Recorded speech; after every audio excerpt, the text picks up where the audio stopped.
ہم اسی طرح نازل لائے، اسی طرح ایمان لائے جس طرح سے تورات اور انجیل اللہ سبحانہ و تعالیٰ نے نازل فرمائی تھی، جو جو احکامات نازل فرمائے تھے ان سارے احکامات پر ہم ایمان لاتے ہیں۔ ہم نے ہماری نیت یا دل میں ایمان لاتے ہوئے یہ الفاظ ہونے چاہیے کہ جس شکل میں وہ نازل ہوئی تھی کتابیں، ہم اس شکل میں ایمان لاتے ہیں، جو بعد میں انہوں نے تعریف کی ہم اس پر ایمان نہیں لاتے ہیں، ان کی تحریف پر ایمان نہیں لاتے، جس کو جیسے ہم قرآن پاک میں پڑھ چکے ہیں کہ یہ بہت ساری آیات کو اپنے ہاتھ سے لکھتے تھے اور بعد میں کہتے تھے کہ یہ اللہ کی طرف سے ہیں، تو ہم ان آیات پر ایمان نہیں لاتے، لیکن ہمارے ایمان کا حصہ ہے رسولوں پر ایمان لانا، کتابوں پر ایمان لانا، فرشتوں پر ایمان لانا، یوم آخرت پر ایمان لانا، یہ سارا ہمارے ایمان کا حصہ ہے، اس میں سے کسی ایک چیز کا بھی انکار کرنا کفر ہے۔ اگلی آیت ہے کہ ان الذین، بے شک جو لوگ آمنو ایمان لائے، ثم کفروا پھر کافر ہو گئے، ثم آمنو پھر ایمان لائے، ثم کفروا پھر کافر ہو گئے، ثم ازدادوا پھر کفر میں بڑھتے رہے، لم نہیں، یکن اللہ نہیں ہے اللہ، لیغفر کہ بخش دے، لہم انہیں، وا اور لا نہیں، لیہدیہم دکھائے گا انہیں یا ہدایت دے گا انہیں، سبیلا راستے کی، سیدھے راستے کی طرف ہدایت دے گا۔ جی اس میں بات ہو رہی ہے کہ جو لوگ ایمان لائے پھر کافر ہو گئے، پھر ایمان لائے پھر کافر ہو گئے، پھر کفر میں بڑھتے رہے۔ اب اس سے دو لوگ مراد ہیں، ایک تو وہ لوگ مراد ہیں جو بنی اسرائیل تھے، ٹھیک ہے، وہ حضرت عیسیٰ پر، حضرت موسیٰ پر پہلے ایمان لائے اور پھر ان کا انکار کیا کہ حضرت عزیر علیہ السلام کو اللہ کا بیٹا بنا دیا، شریک ٹھہرا دیا، اور اس میں تورات میں بھی کافی ساری چینجز کر دی۔ پھر وہ حضرت عیسیٰ پر ایمان لائے اور ان پر ایمان لانے کے بعد پھر ان کی کتاب میں بھی تبدیلی کر دی اور ان کو اللہ کا بیٹا بنا دیا، اور ان کو مطلب تین خدا بنا دیے، اور وہ بھی اس کا بھی پھر کافر ہو گئے، پھر کفر میں بڑھتے رہے۔ اس سے مراد یہ کہ پھر وہ آقا کریم صلی اللہ علیہ وسلم پر ایمان نہیں لائے۔ اس سے یہ جو آگے آ رہا نا کہ پھر بڑھتے رہے کفر میں کیسے بڑھتے رہے کہ پھر آپ آقا کریم صلی اللہ علیہ وسلم آئے تشریف لائے اور اپنی ان کی کتاب پر اور ان پر انہوں نے ایمان نہیں لایا۔ اب اس سے مراد یہ ہے کہ کفر میں بڑھتے رہے، اور جنہوں نے ایسے کیا وہ کفر میں بڑھتے رہے، تو اب اللہ انہیں ہرگز بھی نہیں بخشے گا اور انہیں نہ ہی سیدھے راستے کی طرف ہدایت دے گا یا انہیں سیدھی راہ نہیں دکھائے گا۔ ایک تو یہ اہل کتاب مراد ہیں۔ اب دوسرے اس سے مراد جو ہیں وہ منافقین ہیں۔ منافقین بھی ایسے ہی کرتے تھے کہ ایمان لائے پھر پلٹ گئے، مشرکین کے ساتھ جا کر مل گئے، پھر ایمان لائے پھر پلٹ گئے، اور پھر جب پلٹے تو پھر اب مشرکی ہو گئے، جیسے ہم کافی لوگوں کا پڑھ بھی چکے ہیں، 4-5 لوگوں کا تو ہم پڑھ چکے ہیں کہ وہ مسلمان ہوئے تھے، اور مسلمان ہونے کے بعد پھر دوبارہ سے وہ انہوں نے کفر کی طرف پلٹ کے اور ادھر ہی مشرکین کے ساتھ رہنا شروع ہو گئے۔ تو اس سے مراد منافقین بھی ہیں اور اس سے مراد اہل کتاب بھی ہیں، تو دونوں لوگ ہیں۔ تو اس کو اگر ہم اپنے اس میں رکھیں گے، مسلمانوں جو مسلمان لوگ ہیں، اگر کوئی ایمان لانے کے بعد، مسلمان ہونے کے بعد کفر کی طرف پلٹتا ہے تو وہ ظاہر ہے اس کو بھی اللہ سبحانہ و تعالیٰ ہرگز نہیں بخشے گا، اور اس کی کفر پر موت ہوگی تو بس وہ جہنم میں ہی جائے گا۔ آگے ہے بشر المنافقین، خوشخبری دے دیں منافقین کو، بِأَنَّ کہ لہم ان کے لیے، عذاب علیمہ دردناک، منافقین کو دردناک عذاب کے لیے، منافقین کو خوشخبری دے دیں کہ ان کے لیے دردناک عذاب ہے۔ یہاں پہ خوشخبری کی بات اس لیے ایک جو جیسے ہم اپنے آپ میں بھی نہیں طنز کرتے کہ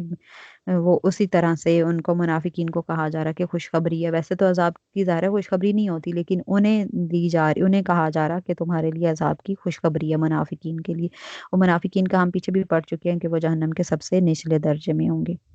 کہ جو منافقین وہ لوگ تھے جو اوپر سے تو زبان سے تو کلمہ پڑھتے تھے لیکن دل سے ایمان نہیں لاتے تھے۔ الذین یتخذون، جو لوگ بناتے ہیں، الکافرین کافروں کو، اولیاء دوست، من دون المؤمنین مومنوں کے علاوہ یا مومنوں کو چھوڑ کر۔ یہ آیت بھی ہم پیچھے پڑھ چکے ہیں کہ جو لوگ مومنوں کو چھوڑ کر کافروں کو دوست بناتے ہیں، عجب تخونا، کیا وہ ڈھونڈتے ہیں، عزت ان کے پاس عزت، فإنا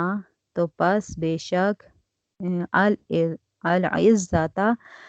عزت، للہ اللہ کے لیے ہے، جمیعا ساری کی ساری، تو بے شک ساری عزت اللہ کے لیے۔ یہاں پہ ان لوگوں کی بات ہو رہی ہے کہ کچھ لوگ ایسے تھے کہ جو ان کے منافقین کے یا یہود کے ظاہری جو اس ٹائم ان کی شان و شوکت تھی، یا ظاہری ان کا جو وہاں کے لوگوں میں مرتبہ تھا، یا وہ بڑے مانے جاتے تھے، یا ان کی عزت تھی، ظاہری عزت، دنیا میں جو ان کی ظاہری عزت تھی، اس کو دیکھ کر منافقین جو ہیں وہ ان کے پاس چلے جاتے تھے اور ان کو اپنا دوست بناتے تھے اور ان کے پاس جا کر بیٹھا کرتے تھے، تاکہ ان کی وجہ سے شاید ہمیں بھی لوگ پہچانے اور ہماری بھی معاشرے میں عزت ہو۔ تو ان کو اللہ سبحانہ و تعالیٰ فرما رہے ہیں کہ کیا وہ ان کے پاس عزت تلاش کرنے کے لیے جاتے ہیں، عزت حاصل کرنے کے لیے جاتے ہیں، جبکہ عزت تو ساری کی ساری اللہ سبحانہ و تعالیٰ کے پاس ہے۔ یعنی پوری عزت کا مالک جو ہے وہ اللہ سبحانہ و تعالیٰ ہے، وہ جس کو چاہے گا عزت دیتا ہے، جس کو چاہے ذلت دیتا ہے۔ اگر وہ دنیاوی لحاظ سے کسی باعزت انسان ہے، اگر کوئی بھی انسان کسی ایسے شخص کے پاس جا کر بیٹھتا ہے جو مسلمان نہیں ہے، کافر ہے، یا وہ اچھا نہیں ہے، اور وہ صرف اس لیے کہ اس کی دنیا میں عزت ہے تاکہ میری بھی عزت بن جائے، اور وہ مسلمانوں کو چھوڑ کر ان کو دوست بناتا ہے، تو عزت حاصل کرنے کے لیے، تو عزت تو ساری اللہ سبحانہ و تعالیٰ کے ہاتھ میں ہے۔ چاہے وہ اس سے عزت حاصل کرنے کے لیے بے شک جائے گا، لیکن اگر اللہ نہیں چاہے گا تو اس کو عزت نہیں ملے گی۔ تو یہاں پہ یہ بات سمجھائی جا رہی کہ مسلمانوں کو چھوڑ کر کافروں کو جو اس نیت سے یا اس سے دوست بناتے ہیں کہ ہمیں بھی، ہمارا بھی معاشرے میں مقام ہو جائے گا یا ہمیں بھی عزت ملے گی، تو یاد رکھو کہ عزت کا مالک اللہ سبحانہ و تعالیٰ ہیں، وہ جس کو چاہیں گے عزت دیں گے، جس کو چاہیں گے ذلت دیں گے۔ وقد نزل، البتہ اتر چکا یا اتارا جا چکا، علیکم تم پر، فی الکتابی کتاب میں، ان یہ کہ اذا جب سمعتم تم سنو آیات اللہ اللہ کی آیات،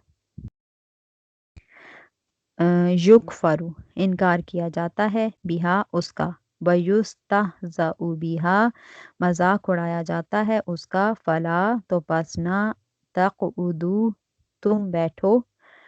تو پس نہ بیٹھو، معہم ان کے ساتھ، حتی یہاں تک کہ یخوضوا وہ مشغول ہو جائیں،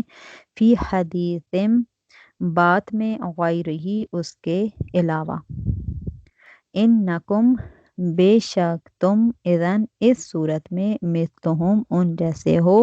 ان اللہ بے شک اللہ، جامع المنافقین جمع کرنے والا ہے منافقین کو، والکافرین اور کافروں کو، فی جہنم جہنم میں، جمیعا سب کے سب کو یا تمام کو۔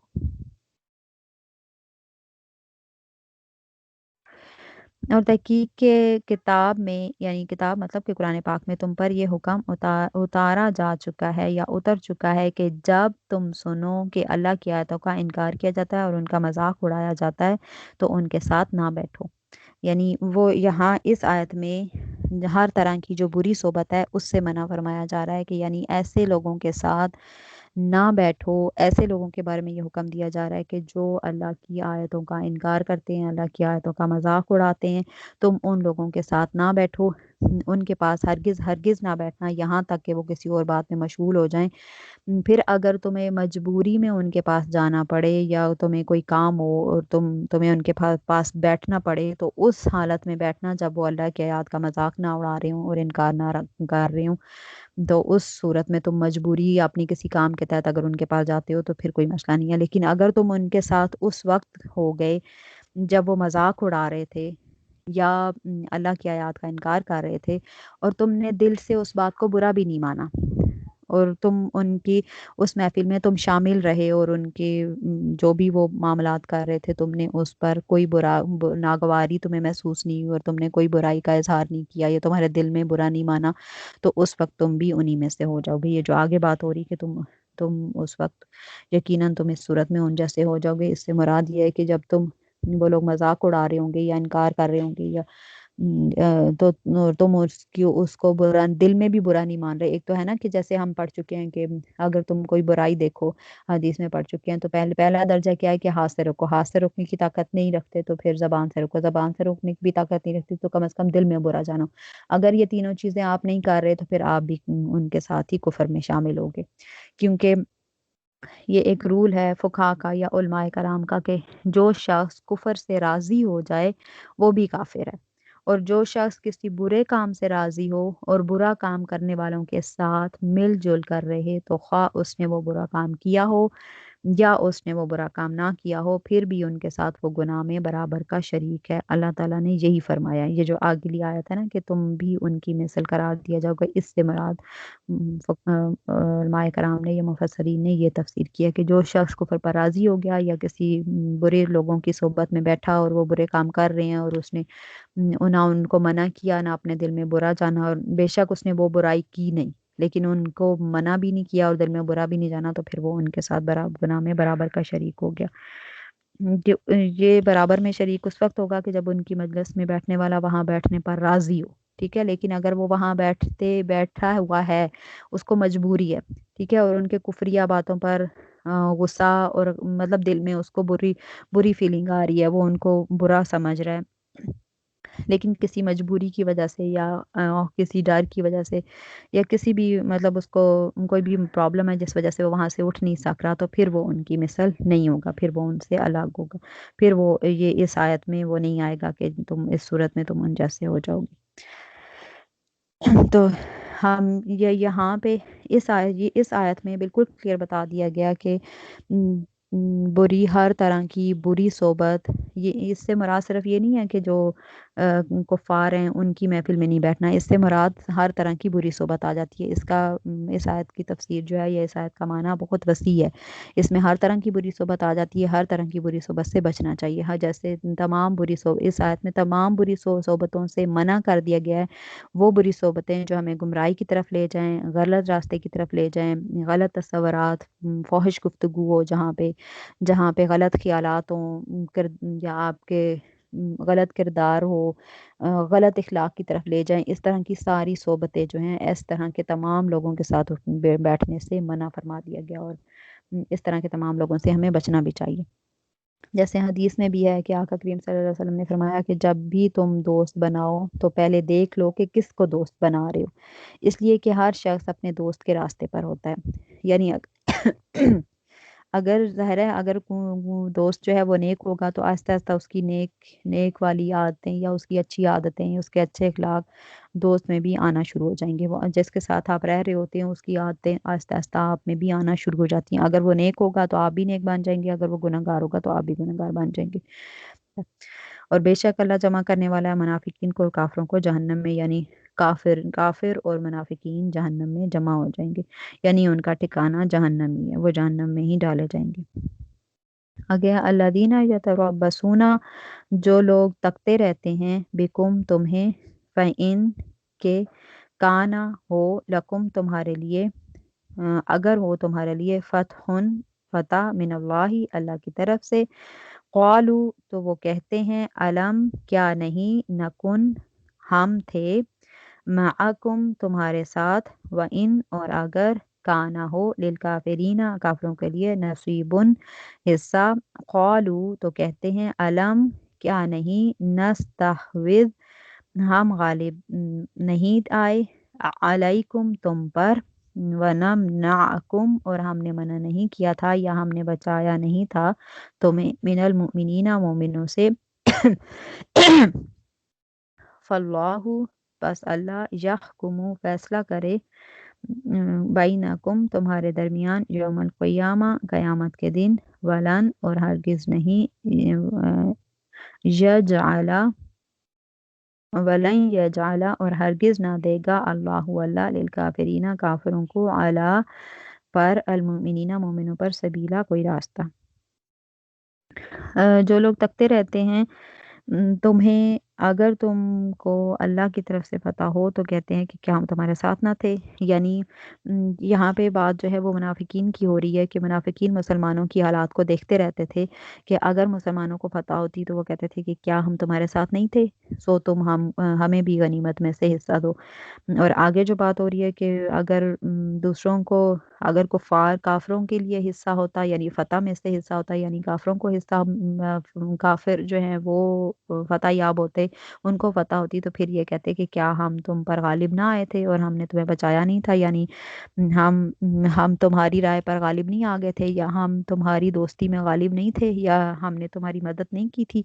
اور ہم نے تمہیں منافقین یہی ان کو کہتے تھے کہ کیا ہم نے تمہیں مسلمانوں سے بچایا نہیں تھا، ہم تمہاری وجہ سے ہی تمہارے دین پر، ہم بھی تمہارے ہی دین پر تھے، اسی لیے ہم نے ان کے ساتھ مسلمانوں کے ساتھ مل کر تمہارے ساتھ جنگ نہیں کی، ہم وہاں سے واپس چلے گئے تھے